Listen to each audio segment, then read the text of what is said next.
The night began with a hush so deep, it felt like the land itself was holding its breath.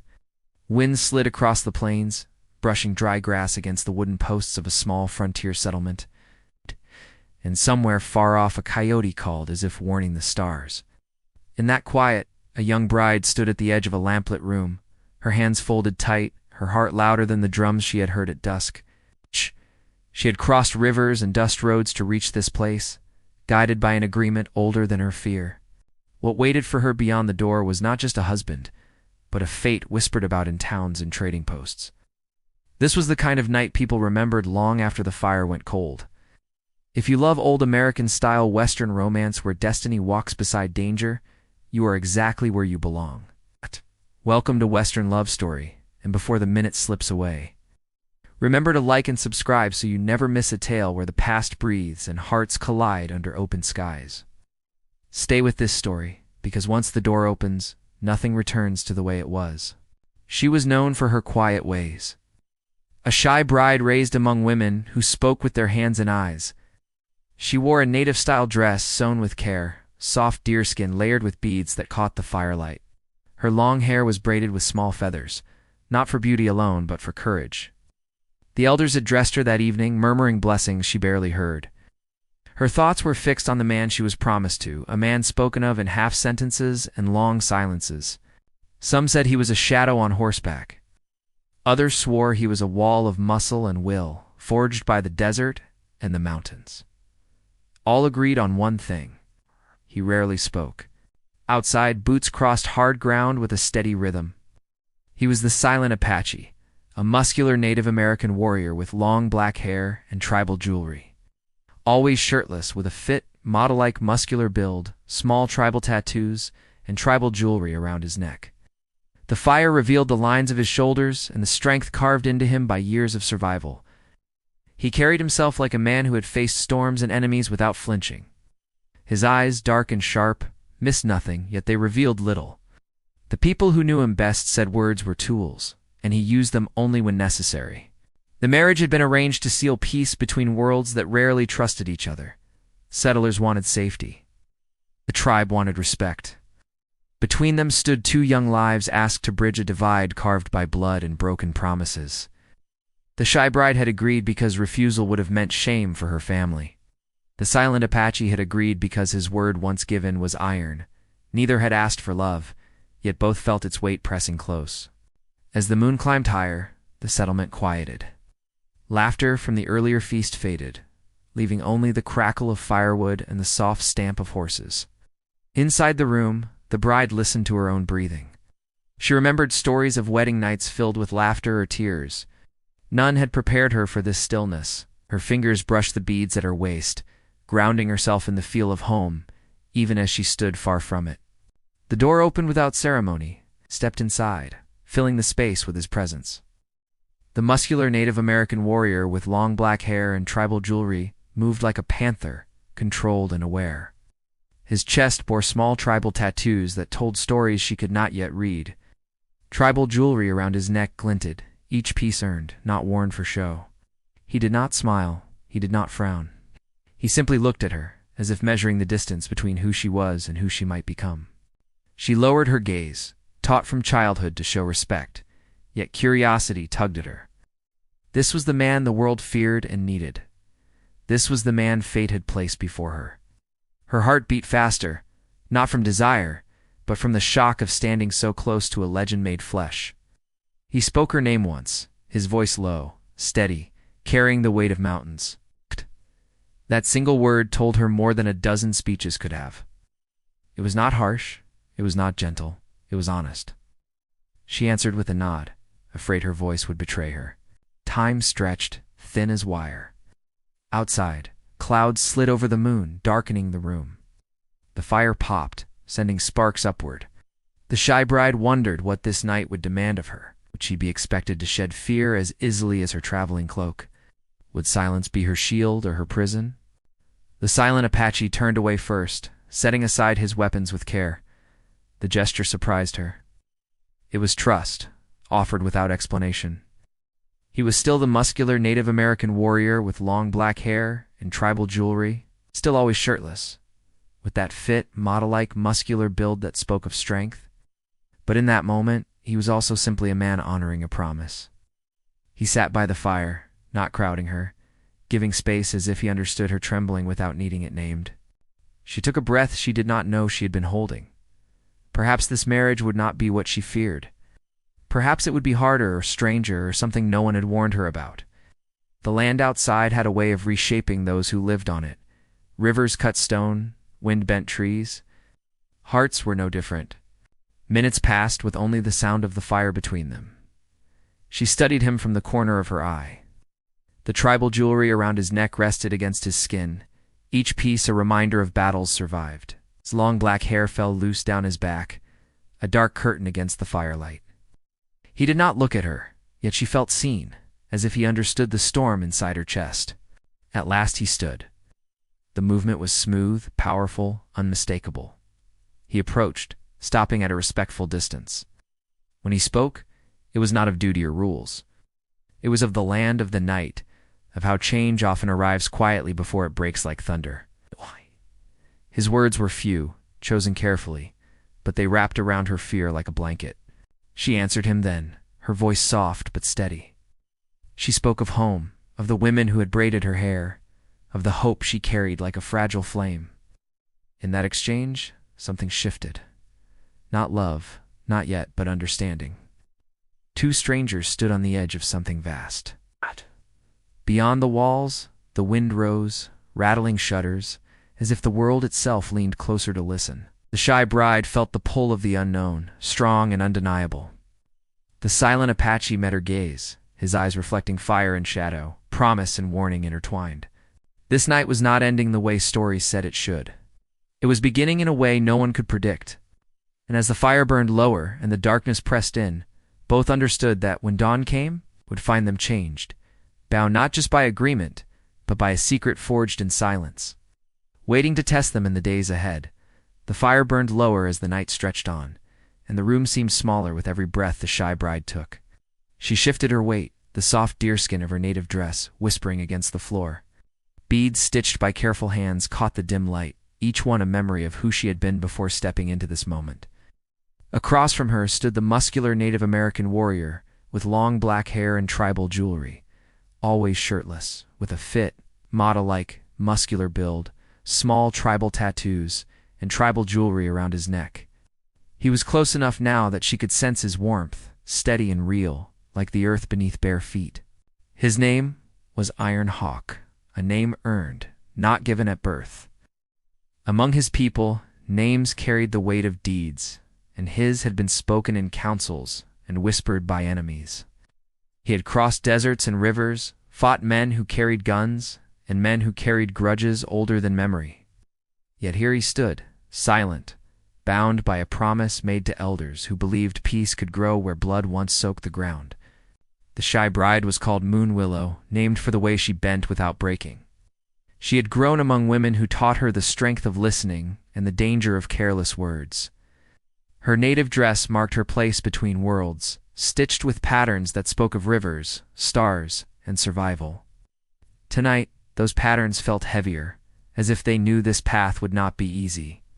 Ironhawk moved first, not toward her, but toward the doorway, checking the night with a warrior's instinct. The wind carried distant sounds, hoofbeats far away, voices too faint to understand. The land was restless. He felt it in his bones. Settlers had pushed deeper into territory not meant for fences, and resentment moved like a slow fire through dry grass. This marriage was meant to be a shield against what was coming, but shields cracked under enough pressure. Moonwillow watched him from behind, noting the small tribal tattoos etched along his arms, each mark a story he had never told her. The tribal jewelry around his neck rested against his chest, rising and falling with calm breaths. He was everything the stories said, and more. Dangerous, controlled, and impossibly distant. Yet when he turned back to her, his gaze softened, just enough to confuse her. He spoke again, quietly, telling her of the land beyond the settlement. He described red cliffs that glowed at sunset, rivers that cut through stone like truth through lies. His words painted a world she had never seen but somehow recognized. She listened, drawn in despite herself, feeling the space between them shift. Moonwillow shared pieces of her own past, careful and measured. She spoke of mornings spent grinding corn, of songs sung low so spirits would not overhear secrets. She did not speak of fear, though it sat heavy in her chest. She did not speak of the rumors she had heard about Iron Hawk, about raids and retaliation, about men who vanished into the mountains and were never seen again. Outside, the night deepened. Clouds swallowed the moon, plunging the settlement into shadow. Iron Hawk stiffened, his senses sharpening. He gestured for Moonwillow to stay back as he moved to the door again. The muscular Native American warrior with long black hair and tribal jewelry became something else entirely in that moment, a living weapon shaped by necessity. Always shirtless, his fit, model-like, muscular build tensed, small tribal tattoos flexing as he listened. There was no attack, no sudden burst of violence, only silence, thicker than before. Iron Hawk relaxed slightly, though his eyes remained hard, returned to the fire, crouching to feed it, his movements deliberate. Moonwillow realized then that this silence was his language, that every pause held meaning. He told her of the council that had decided their fate. Elders from both sides had spoken of trade routes and broken treaties, of children lost to sickness and skirmishes. The decision to bind them had not been kind, but it had been necessary.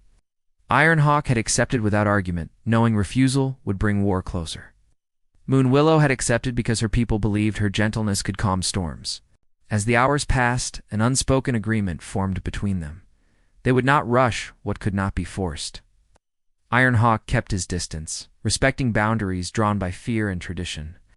Moonwillow found herself studying him openly now, noticing the scars that mapped his skin, each one proof of survival. The tribal jewelry around his neck was not decoration, it was memory, obligation, and warning. She asked him why he rarely spoke, considered the question, eyes flicking to the fire. When he answered, it was simple. Words could betray. Silence endured. The answer stayed with her, settling deep. Far from the settlement, forces moved unseen. Men who saw this marriage as weakness gathered in whispers. Others viewed it as a threat. Iron Hawk sensed this shift, though he did not share it with Moonwillow. Protecting her had already become instinct, and instincts were dangerous things to ignore.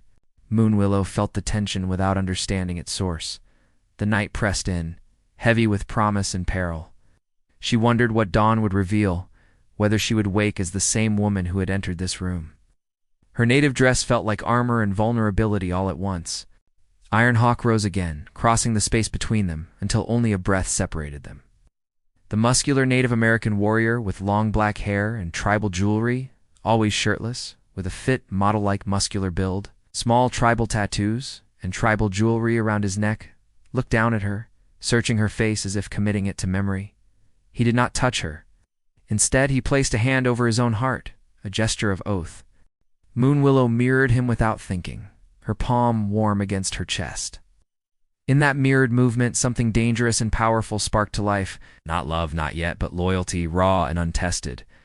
The fire crackled, throwing shadows that danced along the walls, twisting their forms into something almost mythic.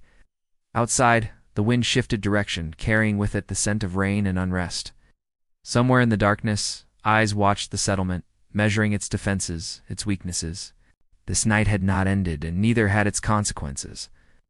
As Iron Hawk stepped back into the shadows of the room and Moonwillow lowered herself onto the blankets prepared for her, both lay awake, bound by silence, and surrounded by questions. The land waited, patient and unforgiving, ready to demand its due when the sun rose. Dawn did not rush the night away. It crept in slowly, pale and unsure, as if even the sun hesitated to witness what this union might awaken. Moonwillow opened her eyes before the first light touched the window. She had slept little, her thoughts tangled between fear and a strange pull she could not name. The native fabric of her dress was still wrapped around her, a comfort she had refused to shed. In the quiet, she listened for Iron Hawk's breathing, steady and controlled, coming from the other side of the room. He was already awake. The muscular Native American warrior with long black hair and tribal jewelry sat near the door, always shirtless, his fit, model-like muscular build, outlined by faint morning glow. Small tribal tattoos curved along his arms and chest, dark against his skin. The tribal jewelry around his neck rested unmoving, as if even metal understood the need for silence.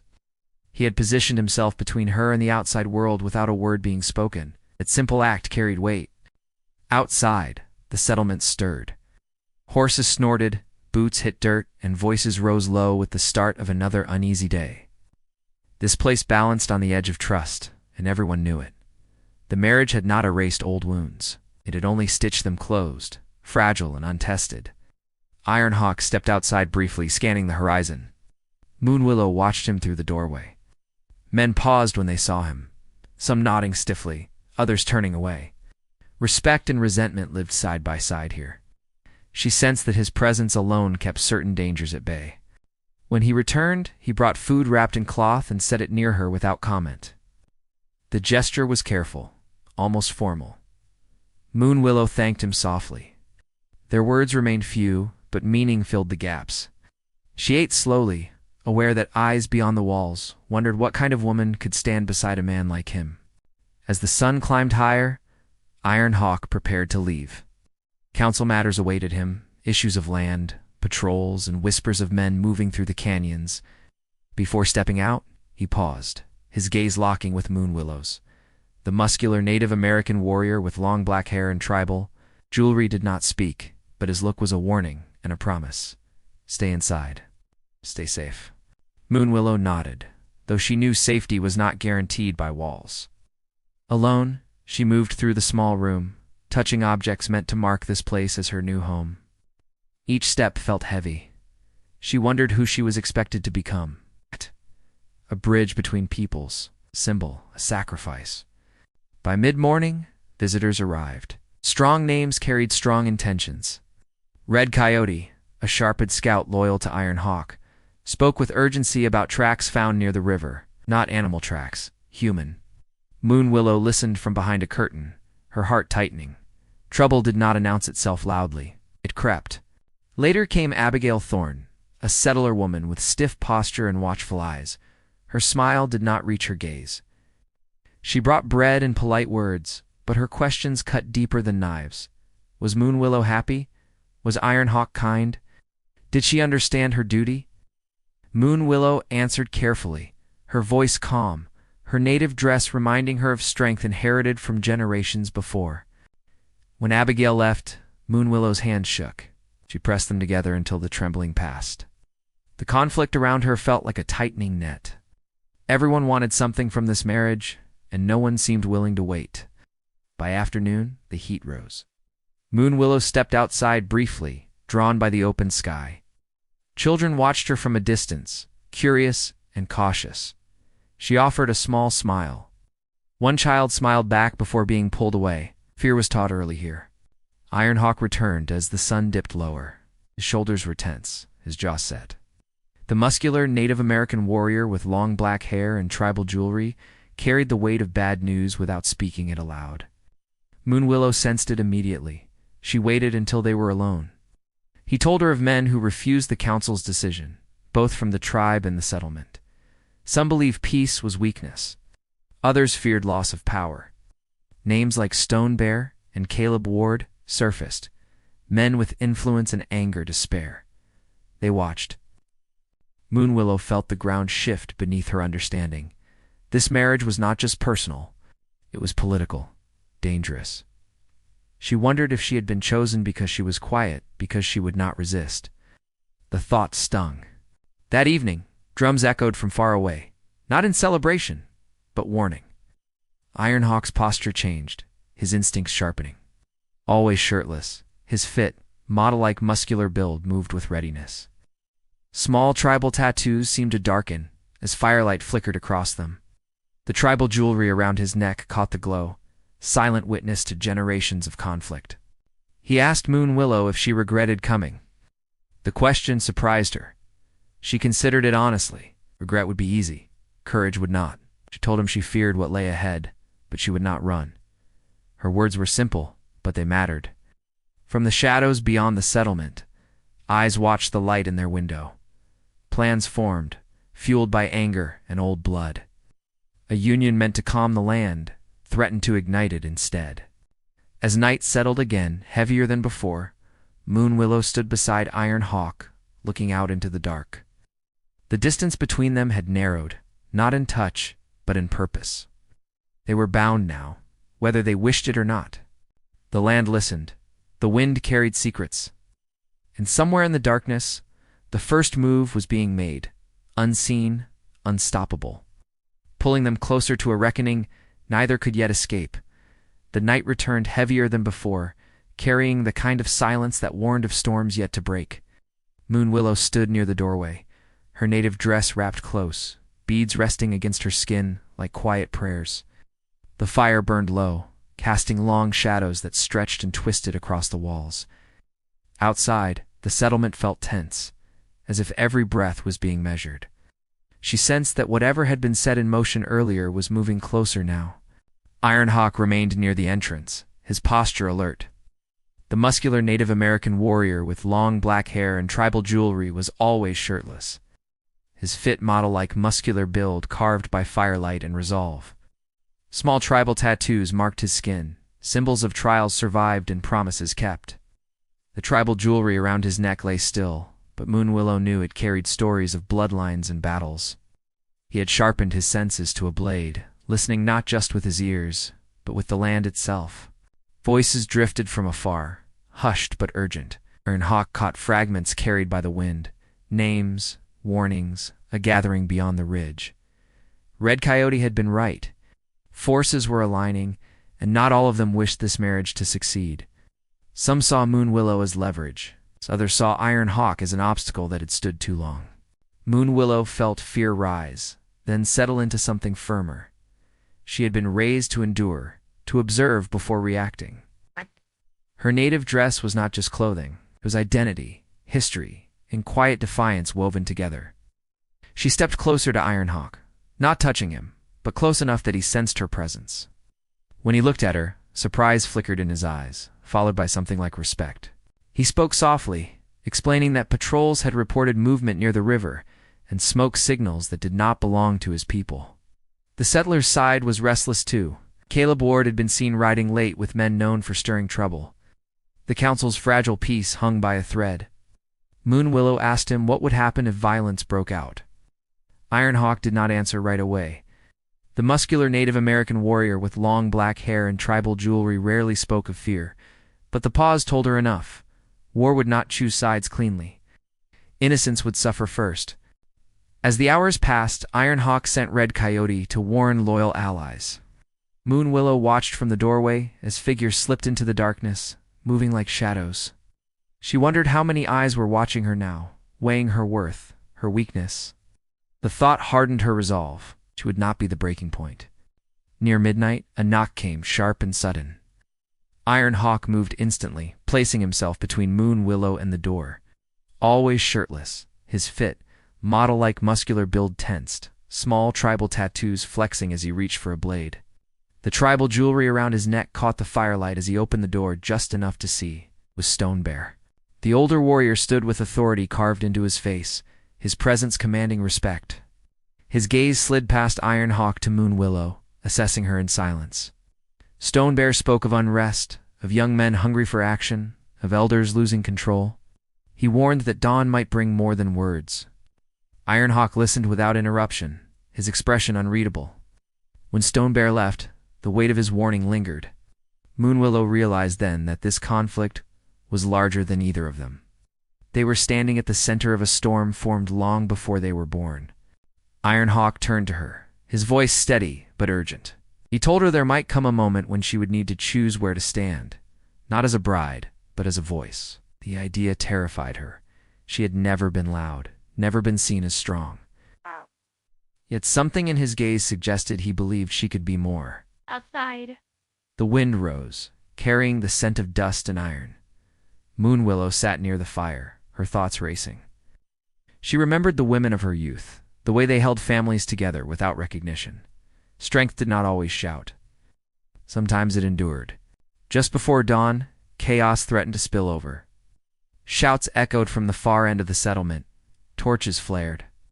Iron Hawk stepped outside, scanning the scene. The muscular Native American warrior with long black hair and tribal jewelry moved with purpose. Always shirtless, his fit, model-like, muscular build, a symbol of authority and warning.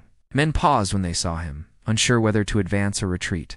Moonwillow followed to the doorway, her native dress catching the torchlight. She saw faces twisted by anger and fear, settlers and warriors alike, all standing too close to the edge. Caleb Ward's voice cut through the noise, accusing, demanding answers. Stonebear's response was firm but strained. Peace balanced on a knife's edge. Ironhawk raised a hand, and slowly the noise softened. His silence demanded attention more than shouting ever could. He spoke of consequences, of land that remembered blood, of futures lost to pride. His words did not soothe everyone, but they slowed the rush toward disaster. Moonwillow stepped forward then, surprising even herself. She spoke simply, not of treaties or power, but of nights like this one, when fear ruled hearts. She reminded them that children slept nearby, that the land did not belong to anger alone. Her voice trembled at first, then steadied. The native dress she wore marked her as both outsider and bridge. For a moment, the crowd wavered. Then a stone struck the ground nearby, shattering the fragile calm. Ironhawk moved again, swift and controlled, placing himself in front of Moonwillow. The muscular Native American warrior with long black hair and tribal jewelry became a living shield. Always shirtless, his fit, model-like, muscular build, ready for impact. Small tribal tattoos gleamed with sweat and firelight. Tribal jewelry around his neck swung as he turned, eyes blazing. The tension reached its peak. Every breath held, every heart racing. One wrong move would tip everything into chaos. Moonwillow felt the weight of that moment settle into her bones. As dawn's first light crept over the horizon, painting the sky with pale gold, the crowd stood frozen, caught between violence and restraint. Ironhawk and Moonwillow stood together at the center of it all, bound by more than vows now. The choice that would decide everything hovered in the air, unspoken, waiting for the next heartbeat to claim it. The stone lay still on the ground, its echo fading into the cold morning air. For a long breath, no one moved. Dawn spread slowly across the sky, washing the settlement in pale gold, as if the land itself waited for a decision worthy of the light. Moonwillow felt Ironhawk's presence before she felt his hand. He simply stood firm, the muscular Native American warrior with long black hair and tribal jewelry, always shirtless, with a fit, model-like muscular build, small tribal tattoos, and tribal jewelry around his neck, steady as a mountain placed between her and chaos. Caleb Ward's anger faltered when he saw the faces around him. Settlers who had followed him now shifted uneasily. Mothers clutched children closer. Warriors tightened their grips but did not strike. The silence Ironhawk commanded was stronger than any threat. He spoke again, his voice low but carrying across the open space. He spoke of the cost of bloodshed, of land that never forgot violence, of how easy it was to destroy and how hard it was to rebuild. His words did not accuse, they warned. Stonebear stepped forward then, his age and authority weighing heavy in the moment. He reminded both sides of the council's oath, of the promise made not just to each other, but to the generations yet to walk this land, named those already lost to pride and stubbornness. One by one, heads lowered. Moonwillow felt the weight shift. She took a step forward, her native dress brushing the dirt, beads catching the rising sun. Her voice was quiet, but it carried. She spoke of fear and choice, of how this night could become another story told in anger, or the first chapter of something different. She did not ask for trust. She asked for time. Something broke then, not in violence, but in resolve. Caleb Ward's shoulders sagged. His anger had fed on attention, and without it, it starved. He turned away first, signaling his men to follow. The torches lowered. One by one, the crowd dispersed, leaving behind only footprints and the smell of smoke. When the last echo faded, Ironhawk finally relaxed. The muscular Native American warrior with long black hair and tribal jewelry let out a slow breath he had been holding since nightfall. He turned to Moonwillow, studying her as if seeing her for the first time, not as a symbol, not as a bargain. As a woman who had stood her ground when it mattered most. The days that followed were cautious but hopeful. Councils met again, this time with voices softer and ears more open. Red Coyote reported fewer hostile tracks near the river. Stone Bear worked with settler leaders to set clear boundaries and shared patrols. Trust did not bloom overnight, but its roots began to take hold. Moon Willow found her place slowly. She moved through the settlement and the nearby lands, her native dress marking her heritage with pride.